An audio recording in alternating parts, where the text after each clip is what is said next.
You should be able to hear me now. If you can't, let me know. But I think that solved the problem. But welcome to Run Up the Millions, like I was saying before, which you couldn't hear me. My name is Mark Childress, also known as Just Chill, better known as just simply Chill. Um, I am a licensed mortgage banker, federally licensed in 21 states, and basically what that means is that every year, well, in order to be able to talk to you in this regard, I've had to take a test study, and every year I have to keep up with my continuing education to be able to communicate with you guys about finances, mortgages, things of that sort. So I also have a fiduciary responsibility, which simply means that outside of any type of, I have to make sure that it's best suited for you.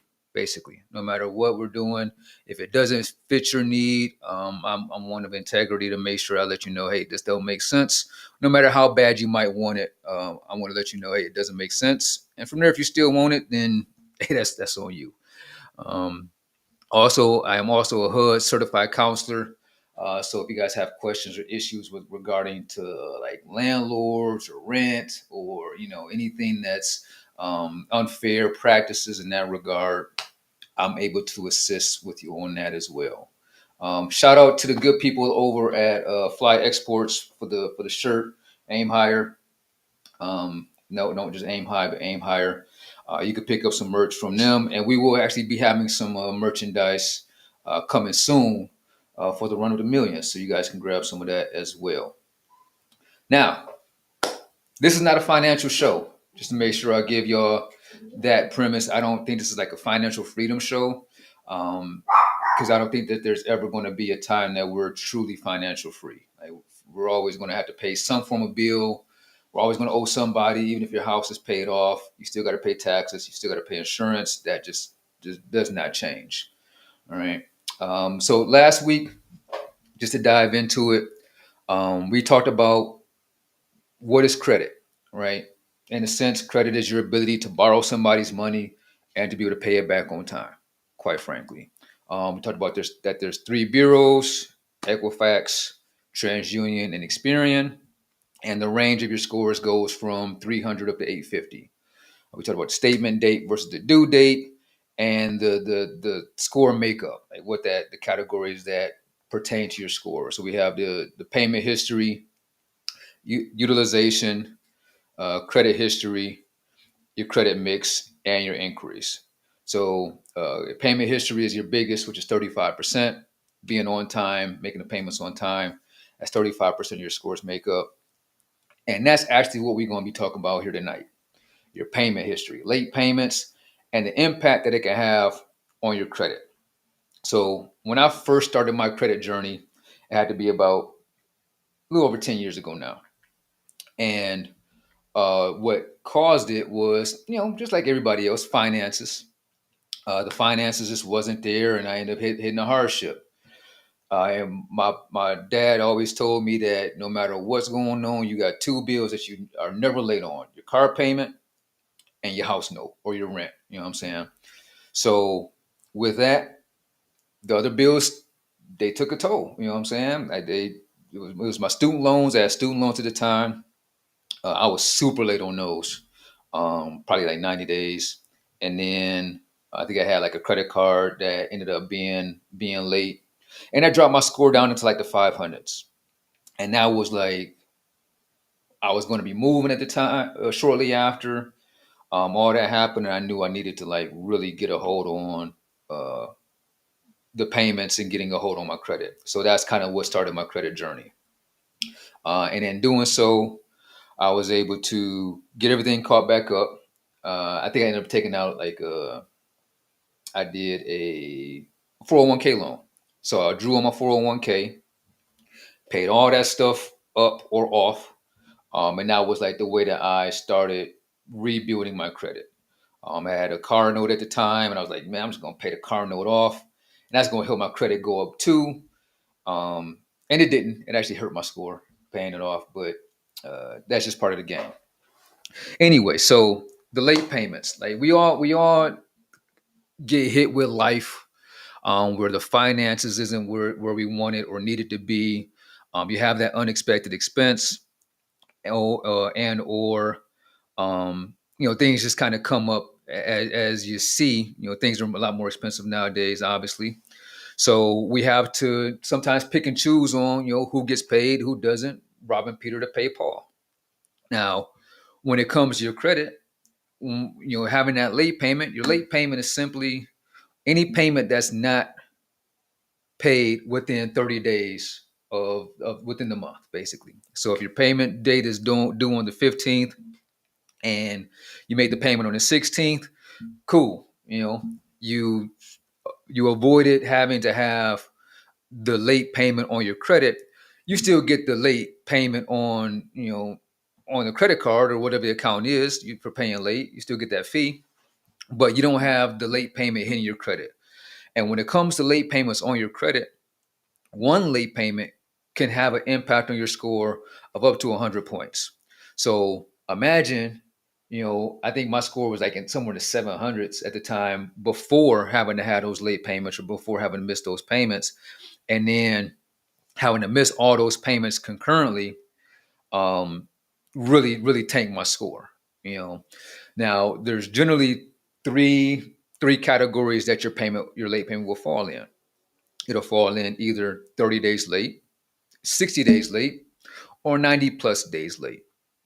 And in that 90-day plus time frame is really where you start getting really hammered on things, because it ends up not being able to makes it harder for you to be able to come back um, from the detriment or the deduction of your score as quickly. So as long as you make your payment within that time frame, within that 30-day time frame, you're good.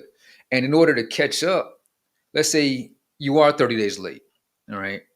You're 30 days late, and now you have it hit your credit.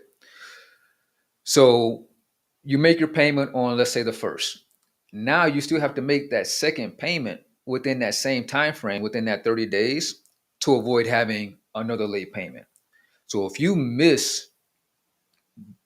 your payment on the first, where you're already 30 days late, and then your following payment is going to be on the first again. Well, now you're another 30 days late, because it's compounding on top of itself. In order for that score to fall off, or it's not going to fall off, the late payments are going to stay on your report for 7 years. Like it's always going to report that you were late at some point in time, but it will give you the date of that late payment in the history, if that makes sense. So if I could find that report that I had before, and give you guys an actual example of that.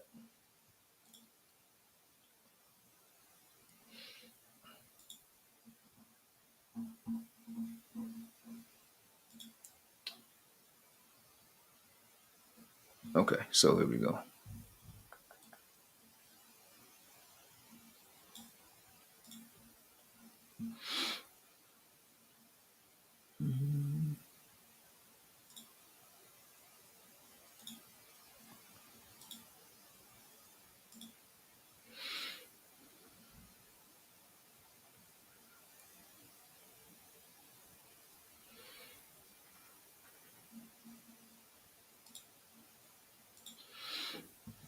All right, so here you got the credit report, right? And as you see, you got the late payments, right? 30-day late, 60-day late right here, right? And up here you got the 90-day late. Generally, it will give you a date on when those were, depending on the type of report that you're looking at. It'll give you the date of when those late payments happen. I'm actually just not seeing it on this one. So you will know, like, it was okay. This isn't something that's from yesterday. It might have been something from 6 days, from 6 years ago, and you still have the account, you still have the credit card or what have you. It'll still report no matter what. Same as like the judgments and things of that sort. So that type of stuff will always show in the history. Mhm. And again, this is an actual credit report, or an idea of a credit report. This is from TransUnion, and it just goes over the details of the report, the score, Vantage, the bankruptcy model, yada yada yada.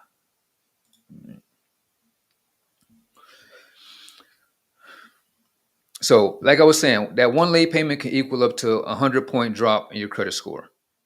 You could still have a 700 credit score with late payments on the report.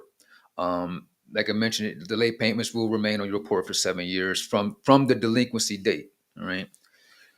Now, in order for you to negate that late payment, generally it would take about 11 months of on-time payments to offset that one payment. So if you late, you're going to be current for 11 months straight for it to kind of, like I said, to offset that payment.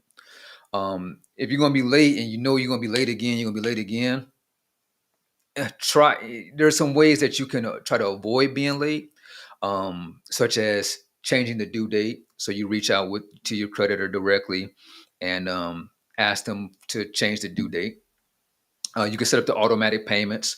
One payment method that I like when it comes to automatic is like a bi-weekly type of deal or a weekly type of deal. If the bill is 400, then you drop 100 now, maybe 100 next week, or the next time you get a check, or 200 one check and 200 another check, and that ends up allowing you to be current without having to dive in at one time for such a large payment, depending on what it is. Even if it's just $50, just make the minimum.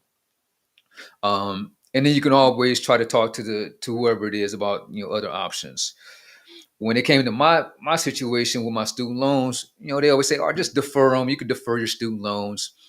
I was out of deferments, so there was no other option other than just being late or being delinquent on the account and taking that hit, because I can't defer any longer. You know, so those are a few areas of opportunity. You could change the attempt to change the payment due date.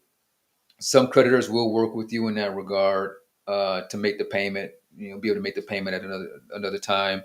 Like I mentioned, setting up the automatic payments or the reminders so that you make a small payment now, a small payment here, or maybe a big payment, on the due date, or you do a bi-weekly type of payment method, which is what a lot of people who have mortgages do. It allows you to it ends up allowing you to have like an extra payment per year when it comes to your mortgage or even on your car. So if you do like bi-weekly payments every 2 weeks, every time you get checked, put that however much, half of the bill towards your note, and then by the end of the year you end up having one extra payment, so kind of gives you a little bit of a cushion in case shit does hit the fan for whatever reason. um, what that basically means is that if there's for whatever reason something happens, right, you can reach out to the credit bureaus, you can reach out to the creditors in the attempt to dispute it. If you reach out to the credit bureaus, Experian, TransUnion, Equifax, they're going to do research on the validity of the late payment. So if they find out that Chase, for whatever reason, um, marked you as being 30 days late, and it's not, you weren't 30 days late, they did it, by accident. The bureaus will do an investigation, and once they complete the investigation, then the account will be the late payment will be removed if they find it to be valid. Now, if it's invalid, obviously, then everything's going to remain the same. But also, when you do that, when you try to dispute things that may be invalid, that can really hurt your reputation and your credibility when it comes to the lenders as well. So your ability of being able to borrow down the line could be impacted by that. Most of the time, that at least from what I've seen, is in order for the bureau to remove anything that's derogatory, they will require some form of letter from the company on the company's letterhead, stating whatever the dispute is about, the late payment that you have, whatever hardship you might be going through, whatever it is. They want some form of notification or notice from the bureau, from the creditor, to be able to help with their investigation. Mhm. So there are a few ways that you can help build your credit. Or sorry, keep yourself from being late versus just dropping everything and run. But if you do have to be late, like I mentioned, try to explore some of those avenues so that you're not putting yourself into such harm's way of your score being tanked. you know if that means having to find a second gig. I know a lot of people right now are really hustling, because everything's so much more expensive, especially when it comes to credit cards, and having to rely on credit cards to bridge the gap on what you're not receiving as far as compensation from your work. And um, it can be really detrimental, especially since credit cards in itself are based off of the interest is compounding interest. So it works the same way that your 401k does. If you notice on your credit report, or not your credit report, on your credit card statement, when you get that bill, it tells you how much you're being charged in interest. But they tack that onto your balance, right? So if you had $100 balance and they charge you $30 in interest, well, now your balance is going to reflect 130, and your minimum monthly payment is only like $20, $10 more than what they charge you in interest.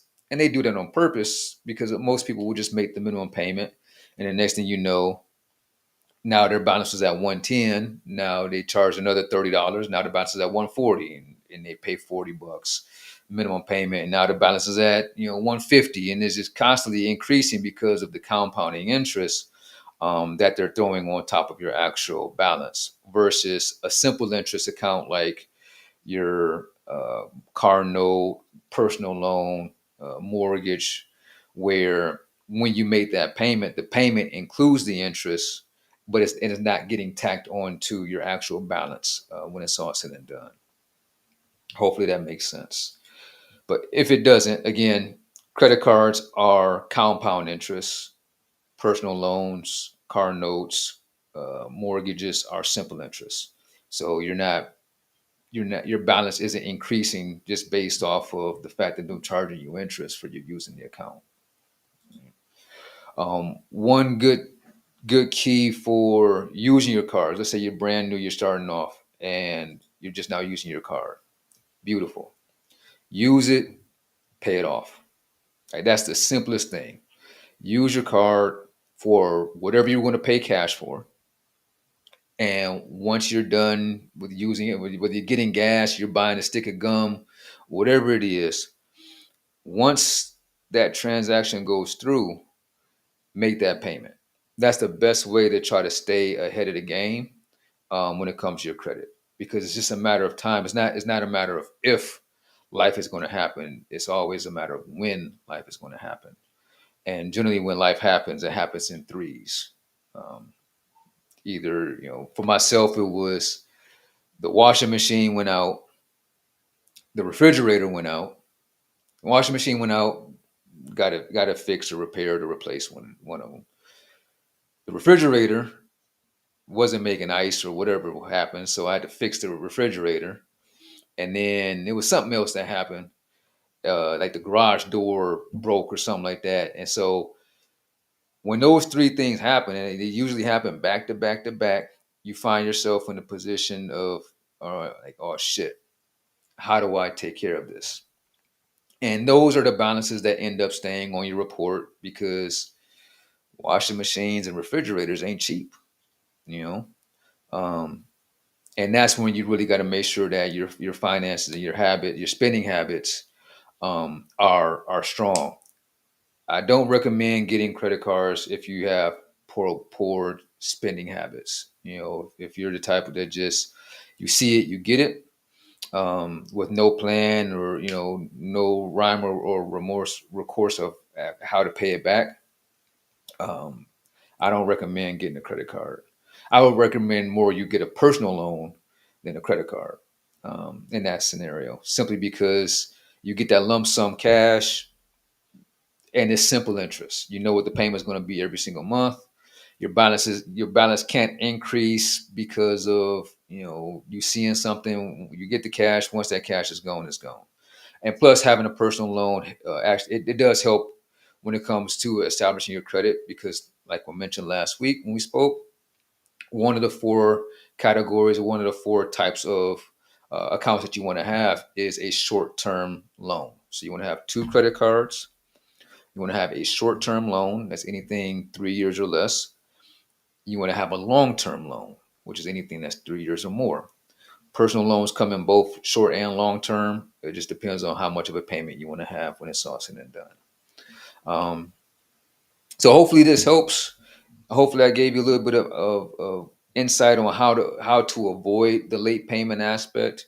Like I mentioned, changing the due date, reaching out to the creditor directly, setting up the automatic payments for yourself, or doing the biweekly or weekly payments, breaking the payment down to be able to get things moving in that sense and staying current. And if you do have to be late, like I mentioned before, just chalk it up and work on being able to ensure that you're not late again moving forward. And again, if you're late again, chalk it up and you rinse and repeat um, to avoid anything else. If you guys didn't get the website last week for the free credit report, you can get that on annualcreditreport.com. That is annualcreditreport.com. It is 100% free. It's going to ask you for some information about who you are, your place of residence, and yada, yada, yada. This is actually what the site looks like as well.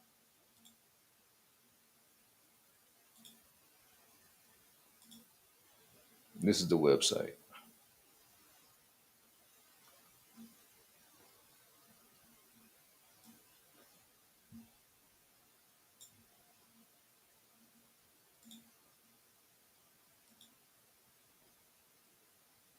Beautiful.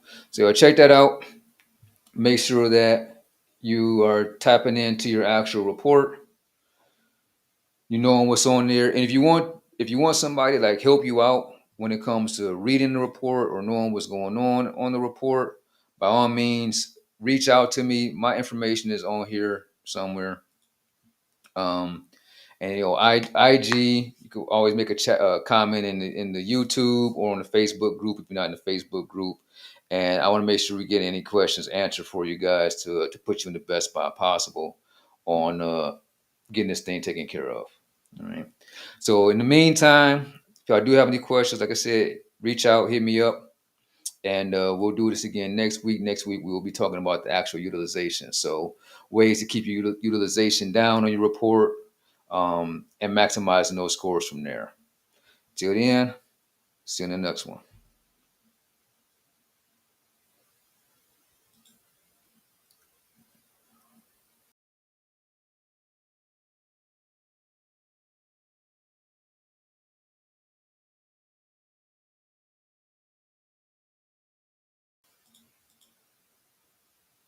Forgot the quote. My bad. I forgot the quote. I'm gonna leave y'all with a quote. The quote this week: "All the world's a stage, and all the men and women merely as players." That is from the great poet, great playwright William Shakespeare. And basically, what that means, at least to me, is that we're all pushing the world forward. Like we all in this together. We all um, make everything happen. So although we might be far apart, although I might not know you, I might not see you, you might not know me, vice versa, um, we are contributors of the world that the kids, our kids, grandkids, so on and so forth, are going to play a factor in. And we all play our role. I am the main character, obviously, of my story. You're the main character of your story, and I play a role. I'm a role player, or just maybe even just background in your story for whatever reason. But keep that in mind. Your story ain't no more important than mine, and vice versa for myself to you. And but our main stories obviously help contribute to the makeup of the world. So on that note, I'll see you on the next one. Y'all have a great week. Let's run up these millions, man. Let's get this money up. All right.